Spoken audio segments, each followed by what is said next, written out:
So for alternating wrists, we're looking to start you off in a quad position. And the intention is to weight shift to one side. And as we do so, we're just going to compress into that side, move the hand to a completely different position, shift to that hand, and do the same on the other side. So every time you weight shift, you move the hand to a completely different position. And I want you to challenge all angles with this drill. Try to articulate from the tips of the fingers, working all the way to the base of the palm. You could also challenge the top of the wrists if you feel that you're up to it, but just every time you just put your hand in a completely different position. 60 seconds on the clock. Let's go.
So for the staggered knee drop, you're looking to start yourself off in this duck stance position with one foot in front of the other, heel off the floor on the back foot, heel on the floor on the lead foot.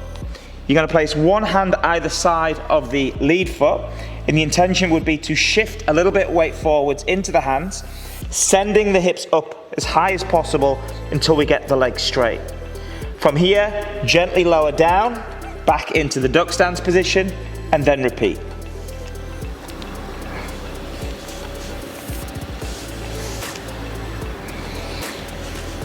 So if your hamstrings are quite tight on this drill and you cannot get the legs straight, I suggest using a yoga block, one block either side of the foot to essentially elevate the floor. You could also try bringing the hands a bit more forwards, or failing that, when we go into that top position, you just lift up onto the fingertips or even release the hands from the floor in that top position. 60 seconds on the clock per leg. Let's go.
For our tripod reach, you're going to form a rectangle between your hands and your feet. You can have your backside on the floor, so long as the shoulder sits directly over the top of the hand. From here, I'm going to bring the elbow to the groin, and as I drive the arm over the head, I'm going to send the hips as high as possible and keep my eyes directed towards that hand, pressing firmly through the supporting arm. From here, you're going to move back to the groin, seated if you wish, bring the other arm across to the groin, and do the same on the opposite side. So as I reach with the hand, take the eyes with it, support for a second or two, drop back to the groin, and repeat.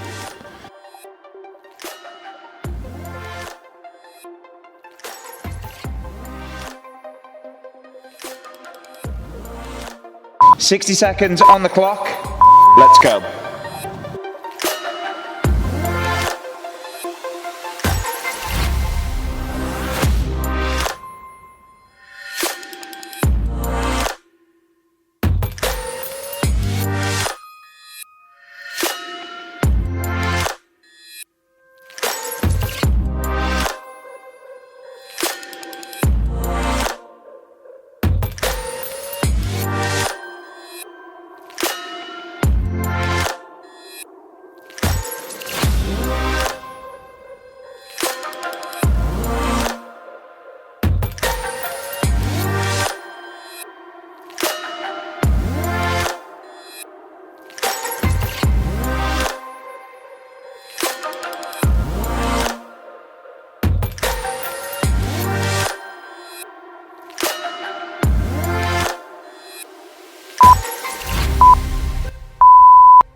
So for our alternating squat compressions, you're going to start yourself off in a resting squat position, or the deepest squat you can move into whilst keeping the heels in contact with the floor.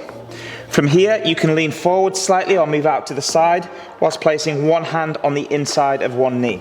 From here, you're going to be pushing that knee away from you, allowing the inside foot to lift off the floor. And after a second or two, you're going to allow the knee just to spring back to its original position. You then switch across, place the hand on the knee on the opposite side, and do the same again.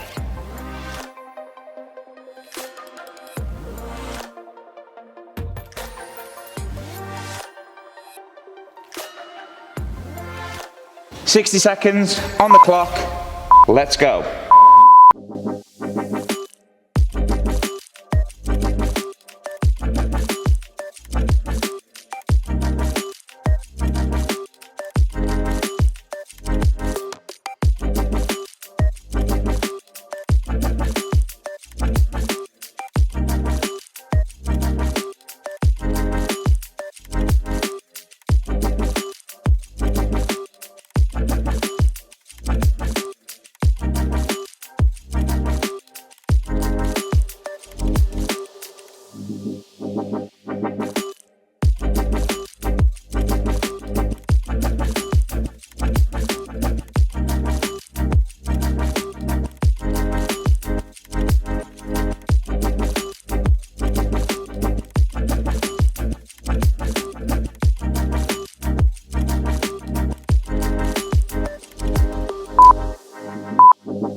So for our archer twist, we're looking to set up in quite a wide position with the hands, with the fingers pointing out to the side. The intention would be to drive one shoulder towards the floor, keeping the arm straight, allowing the arm to bend on the other side. So we're essentially rotating into this, so we feel a stretch right across the inside of the shoulder. Once you find the stretch for a few seconds, you're going to move back out to the straight arm, transition across, take the shoulder down on the opposite side, and allow this arm to bend as well. Back to the middle, straight arms, push the shoulder down, twist ever so slightly, find that biting point, and then do the same on the opposite side. 60 seconds on the clock, let's go.